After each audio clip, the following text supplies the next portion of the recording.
What's up, guys? In this video we're going to be discussing Szayelaporro Granz, the 8th Espada in Aizen's army. Szayelaporro started out in life as a scientist and alchemist to an unknown nation, as well as his brother being the general in the same nation, Szayelaporro Granz. Little did anyone know that the Granz brothers were using prisoners to terrible exploitations on them and experiments. Szayelaporro's experiments continued for a long time, up until the souls of the dead he killed proceeded to come back as hollows and devour both Szayelaporro and Szayelaporro Granz. Although instead of dying, he willfully turned into a hollow and devoured his brother. He wanted to experience a whole new life as a hollow and see what existence there is beyond. Over time, and many hollows consumed, Szayelaporro became a vassal lord and was one of the first people to join Baragon's army, aka the former king of Waco Mundo. After Baragon got dethroned, Szayelaporro became the assumably first rank 0 Espada in Aizen's army. It's unclear how much time has passed since he was rank 0, seeing as I think only a year takes place before the final battle from when Aizen betrayed the Soul Society. Szayelaporro, after some time, figured out that he could not be the best scientist he could, while also having these violent tendencies. The 8th Espada decided to cast away his aggressive nature in the form of Evolved Soul, and got downgraded from Vassal Lorde to a Detuchus class Arankar. After being weakened, Aizen demoted Szayelaporro to the Previon Espada from his former rank 0, and only after some serious improvements did Szayelaporro regain the rank of an Espada and became the 8th Espada.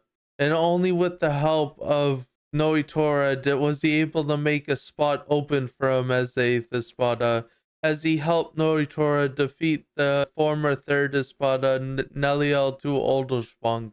Szayelaporro's abilities include the basics for an Arankars, like Sonito's enhanced strength and hero. Szayelaporro's hero is especially strong as he's able to tank shots from both Uryu's bow, while also being able to tank Renji's Shikai. Even Uryu's Spranger was not able to defeat him, but he took some damage, but barely any, as he was able to heal back up by devouring one of his Fractione. The 8th Espada's weakest skill is clearly swordsmanship, as he's more of a bookworm than a warrior, like his brother. One of Szayelaporro's greatest strength is his mind, as he can set up both basic and advanced traps. Renji fell for the most basic of traps, while Uryu willingly tried to fight him. Uryu and Renji were both analyzed prior to the battle with Szayelaporro Granz.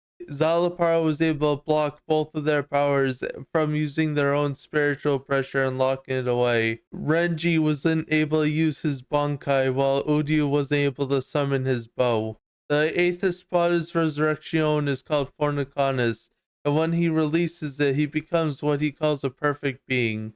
In his delusion that he's a perfect being, he thinks of himself as a phoenix that can be reborn endlessly, when that's far from the truth. His resurrection has many abilities, including the ability to encase his body in his wings and to prevent any damage from happening to him.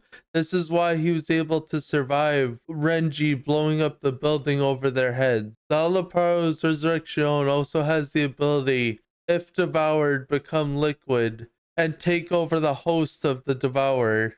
This happened when Mayuri used his Bankai to devour Szayelaporro while he was holding Nemu, which was able to resurrect him out of Nemu's body. It's very clear that Szayelaporro embodies the aspect of death and madness, as he's the classic mad scientist type, just like Mayuri, which is why him fighting Mayuri was such a great bit of storytelling, as their ideologies differ. While Szayelaporro wants to become the perfect being, Mayuri can accept that there is no such thing as perfection, and as the strive for perfection can ruin someone. The 8th Espada couldn't really choose a worse opponent, since Mayuri is pretty much just like Batman, in the sense that if he has prep time, he's able to defeat anyone. Mayuri was able to watch the fight as both Uryu and Renji were defeated and create backup organs in his body to prevent Szayelaporro's ability to crush his organs from a doll he creates out devouring the host for a short time with his wings.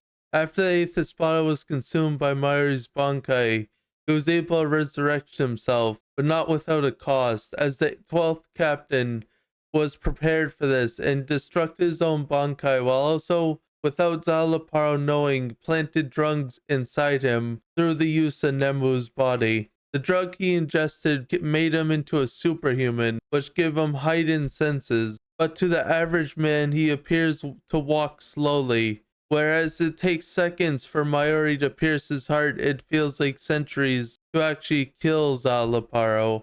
After what felt like centuries, Szayelaporro finally wished for death as Mayuri's sword pierced his heart. This isn't the end of we see of Szayelaporro, however, as he appears in the Hell arc as a jailer of Hell, in which many Soul Reapers who were sent to Hell from the use of the ritual at the end of Thousand Year Blood War create a ripple effect where people from Hell could escape. It's unclear what we'll see from Szayelaporro, as he both gained a power boost as well as new abilities, like summoning chains in which you're not able to move that limb while also being very tough. The chains are able to withstand both Zabimaru and Zangetsu of both Renji and Ichigo. So we'll see what happens with that in the new arc.